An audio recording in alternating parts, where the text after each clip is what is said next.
채무자 여러분들, 오늘도 고생이 많으십니다. 제가 오늘도 참고할 만한 사안을 하나 소개를 해드리겠습니다. 첫 번째, 최저 변제율 얘기인데요. 개인회생 하시는 분들 중에 소득이 유달리 작다거나 이런 사유로 인해서 내가 아주 작게 변제할 것 같은데 그래도 통과가 되는가, 최저 얼마는 변제해줘야지 개인회생을 통과할 수 있는가, 여기에 대해서 질문을 많이 주시는데요. 채무자 회생법에 규정이 되어 있기는 합니다. 5천만 원 미만의 채무 경우에는 5% 이상을 변제해야 하고, 5천만 원 이상의 채무의 경우에는 3% 플러스 100만 원 이상은 변제를 해줘야 됩니다. 예를 들어 채무가 1억 원인 경우에는 5천만 원 이상의 채무에 해당하니까 1억 원의 3%인 300만 원 플러스 100만 원은 400만 원이 되겠죠. 이 사람은 36개월 동안 400만 원 이상은 변제하는 변제 계획안을 만들어야지 개시 결정을 받을 수 있다, 그런 뜻인데요. 다만 법률 규정상 이렇다는 얘기고, 실무상으로는 여기에 해당하는 경우가 거의 없겠죠. 왜냐하면 한 달에 최저시급 200만 원만 받아도 1인 생계비 143만 원 빼면 한 달에 57만 원은 변제를 해야 되니까, 누구나 3년 변제하면 400만 원보다는 훨씬 많이 변제하게 되니까 실제로 여기에 해당하는 사건은 거의 없습니다. 그리고 실제로 진행해보면 회생위원님들께서 실무 처리하실 때 딱 3% 플러스 100만 원 이런다고 봐주는 경우는 거의 없고, 사건마다 변제율을 좀 다르게 요구하시거든요. 대체로는 아무리 적어도 자기 채무의 20% 이상은 변제해주기를 요구하는 경우도 많이 있습니다. 그래서 소득이 너무 작다, 또는 부양가족이 너무 많다, 그래서 변제율이 너무 낮은 경우에는 법원에서 추가 생계비나 부양가족이나 이런 것들을 빼서 저런 것들을 주장하지 말고 변제율 자체를 높이라고 요구하는 경우가 많이 있습니다. 다만 예외적인 경우도 있는데요. 채무 금액 자체가 너무 큰 경우에는 변제율이 20% 미만으로 6%, 7% 이렇게 개시결정 받는 경우도 종종 있습니다. 예를 들면 사업할 때 큰 빚을 졌다거나 상거래처 같은데 빚을 수억 원씩 지는 경우도 있잖아요. 연쇄부도 맞아가지고. 특히 부동산 시공 이런 데 하시는 분들은 거래 금액 자체가 크기 때문에 거래 금액 떼이면 수억 원씩 빚지는 경우가 많이 있죠. 그리고 법인 사업 하시는데 연대보증했다가 채무가 크게 남았다, 가족 중에 누가 사업하길래 내가 그 사람 채무를 위해서 보증서 줬다가 채무가 크게 생겼다, 또는 10년 15년 전에 생긴 채무인데 10년 15년 동안 이자 계속 늘어가지고 채무가 크게 생겼다, 이런 분들은 20% 변제하는 게 거의 불가능하거든요. 그래서 이런 경우는 회생위원도 20%씩 변제율을 요구하지 않고 낮은 변제율로 통과시켜주는 경우도 많이 있습니다. 물론 법에서 정해놓은 최저 변제율은 지켜야겠죠. 자, 두 번째 질문은, 그럼 무조건 월급 낮추면 유리한 거 아닙니까? 이렇게 물어보시는 분들이 있는데, 자기 나름대로 수를 써가지고 무조건 변제율을 낮추려고 노력하시는 분들이 많이 있거든요. 이런 문제가 왜 생기냐 하면, 어찌됐건 변제금은 소득에 비례하잖아요. 다른 예외적인 상황도 많이 있지만 원칙적으로는 소득이 많으면 변제를 많이 하고 소득이 낮으면 변제를 적게 하는 게 원칙적인 상황은 맞으니까. 예를 들어서 소득이 300이면 1인 생계비 약 145를 빼면 한 달에 155만 원을 36개월 동안 변제하면 나머지 채무를 탕감받게 되겠죠. 소득이 200이면 1인 생계비 약 145만 원을 제외하면 매월 55만 원을 36개월 변제하고 나머지 채무는 탕감을 받게 됩니다. 결국 소득이 높으면 변제를 더 해야 되고 소득이 낮으면 변제를 더 적게 하는 거죠. 그러면 채무자들 중에서 형편이 안 돼가지고 월급이 너무 적은 사람도 있고, 또는 나름대로 수를 써서 월급을 자꾸 낮추는 분도 있단 말이죠. 예를 들어서 월급이 170이다 그러면 1인 생계비 145만 원 빼고, 그리고 병원비나 월세나 추가 생계비 20만 원 빼고 한 달에 5만 원만 변제하면 되는 거 아닌가, 36개월 변제하면 나머지 채무는 탕감받는 것이냐, 이렇게 물어보시는 분이 있는데, 이렇게는 해주지 않습니다. 한 달에 5만 원 10만 원 변제하면 사실상 거의 변제 안 하겠다는 말이잖아요. 이런 경우는 법원에서 1인 생계비조차 인정해주지 않고 생계비를 깎아버리던지 변제 기간을 연장하던지 이런 방식으로 해서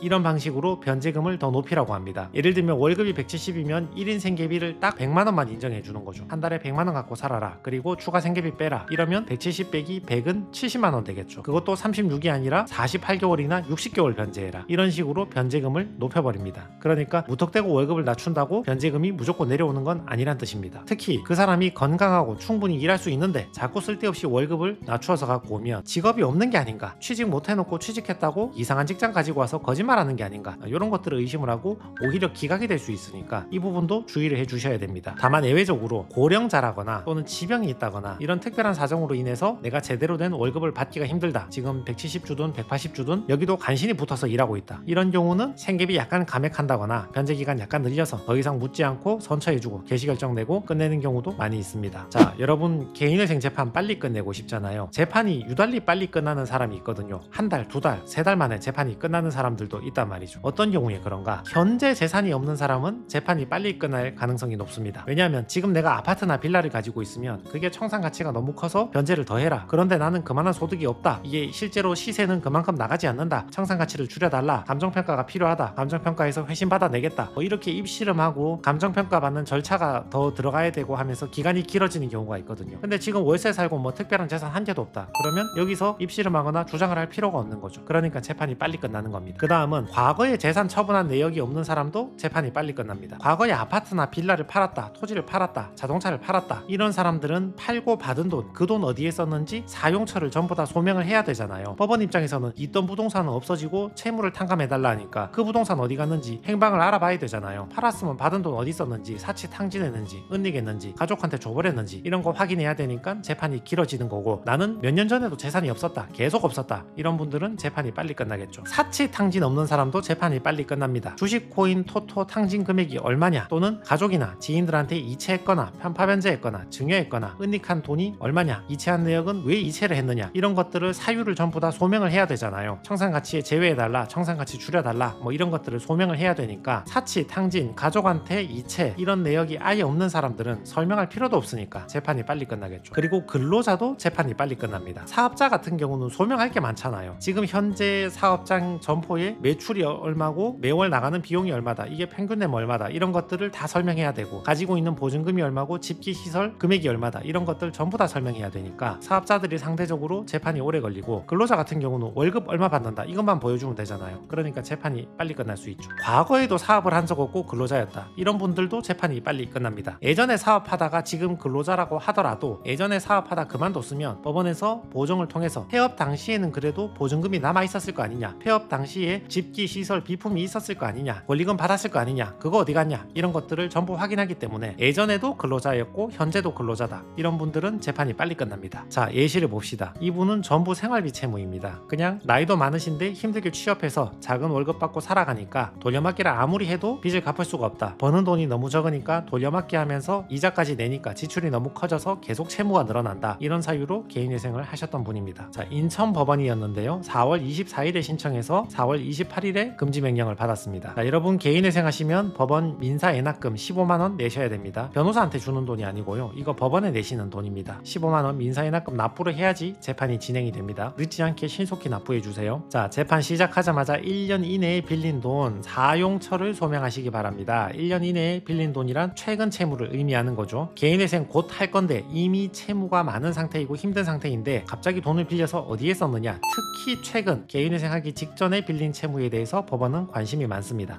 소명을 못하거나 가족들한테 이체하거나 친구한테 이체한 금액은 청산가치에 반영하라. 자, 최근 2년간 부동산이나 자동차 같은 재산을 처분했다면 그 내역을 소명해봐라. 처분했으면 부동산이든 자동차든 팔았으면 매매 계약서가 있잖아요. 그리고 등기부를 보면 소유권이 이전된 상황, 거래 대금 금액이 기재가 되어 있으니까 받은 대금 그거 어디 썼나, 사용처를 소명을 하는 겁니다. 설명 못한다, 예를 들어서 현금으로 뽑아가지고 어디 숨겼다, 가족 줬다, 이런 것들은 청산가치에 반영하시기 바랍니다. 청산가치에 반영한다는 말은 변제금을 더 내라, 그런 말이죠. 자, 여기 보세요. 변제율이 너무 저조하니까 추가 생계비를 줄여라, 그리고 변제기간을 36에서 48회로 늘려라. 아까 말씀드렸죠. 나이가 많거나 해서 소득이 너무 작아서 변제금을 계산했더니만 변제금이 너무 작아, 변제율이 너무 턱없이 작다, 그런 경우에는 1인 생계비나 추가 생계비를 줄여버리고 변제기간을 늘리는 방식으로 조금 더 변제를 해달라, 법원에서 이렇게 요구를 하게 되는 것입니다. 자, 이분의 최근 대출 사용처 소명인데 OK저축은행에서 1000만원 빌렸다, 그 돈을 600만원은 어디 썼고 15만원 어디 썼고, 이런 식으로 설명을 하는 겁니다. 근데 너무 걱정하실 거 없습니다. 대부분의 채무자들은 최근에 빌린 돈은 생활비로 썼든지 아니면 기존의 채무를 상환하는 데 썼다, 기존 카드값 내는 데 썼다, 이게 대부분이기 때문에 빌린 돈 어디 썼는지 소명해주면 됩니다. 이분 최초에 신청할 때는 월급이